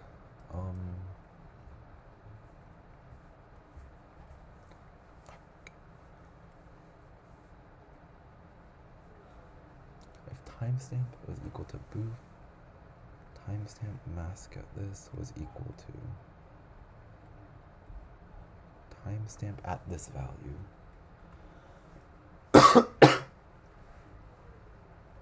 Mask, we zero it with all the previous bits.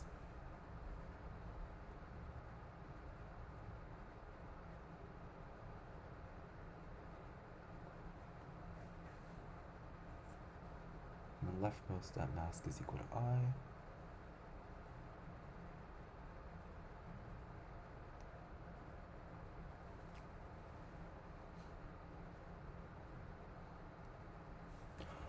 Oh, wait. Oh, wait, no, that's fine, it's fine.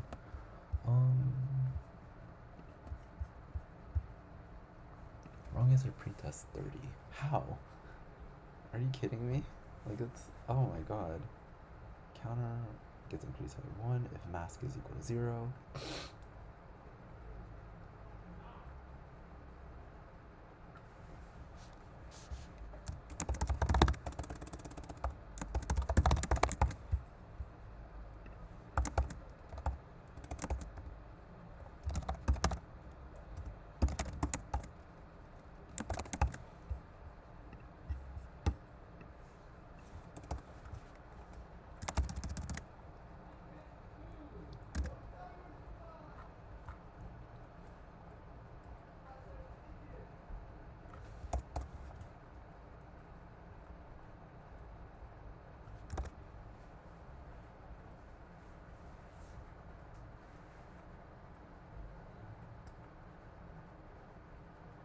Yeah, that's fine, that's fine.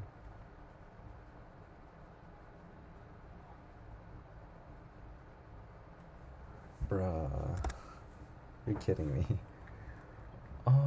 Wait. Are there any special cases we need to consider?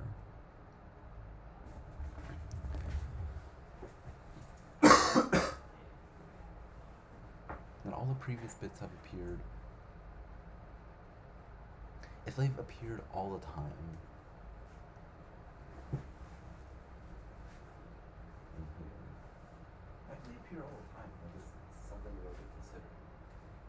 Yeah, because we already considered that case, so it's not anything that we should worry about.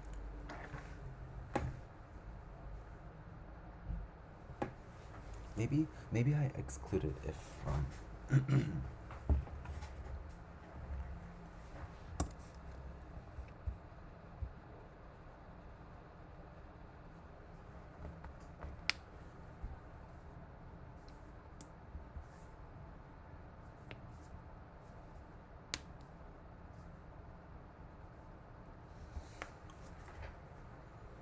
yeah, because if we're at some subinterval.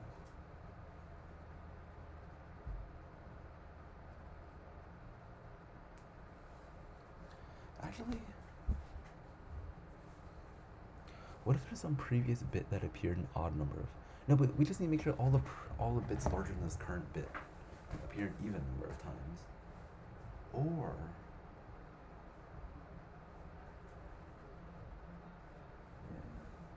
Because if it's on, then it's like odd, odd.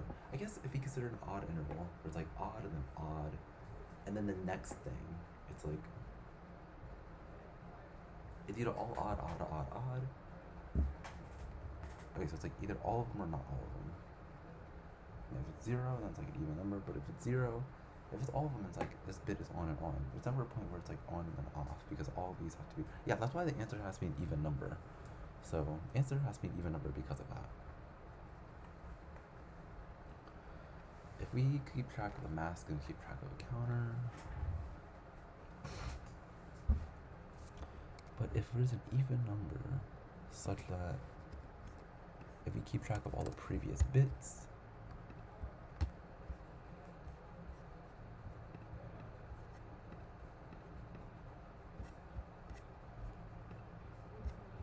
timestamp is equal to booth.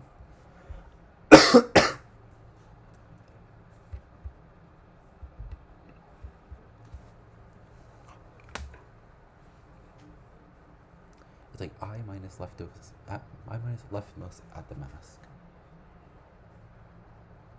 And then if it's like somehow given odd number, then we just turn into an even number.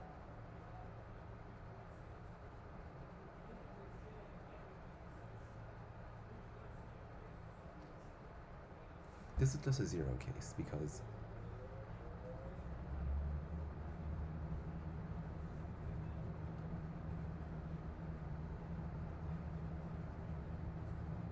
I'm gonna get rid of counter, and instead of counter, I just say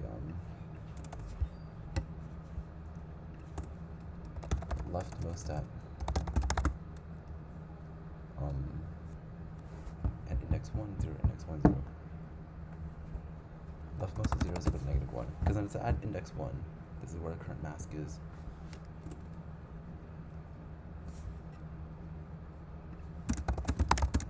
And mask does not equal to 0. Because if it's equal to this, then mask is equal to 0, and then leftmost of 0 is equal to -1.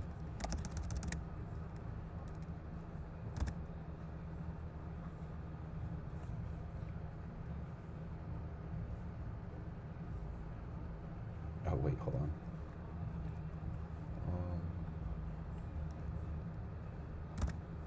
I gave 2. Oh, why?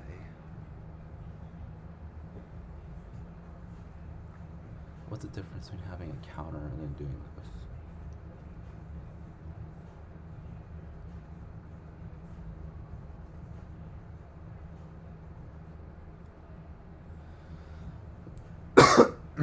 Oh wait, not -1. I'm dumb. 2, 4, 3.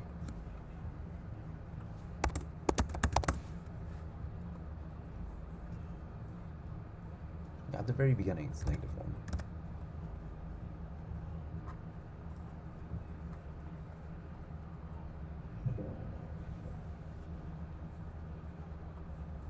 And mask is equal to 0. Leftmost, the timestamps are like kind of working in the same way.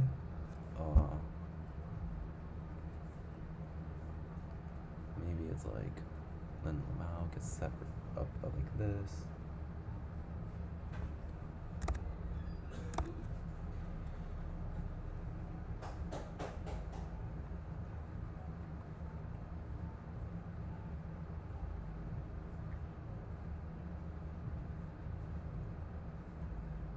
Oh my god, you're kidding me.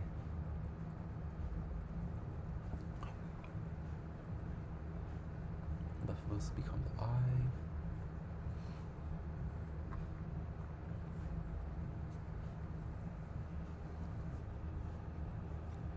And mass is not equal to 0.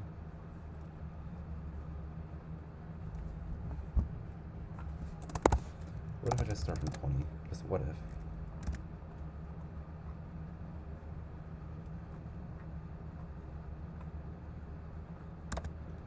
Oh my god, bro. I was so close to getting E. I don't know what's wrong with it. Oh my god, bro. I mean, I don't think this will pass because all I did was change it to 20. but oh my god, bro.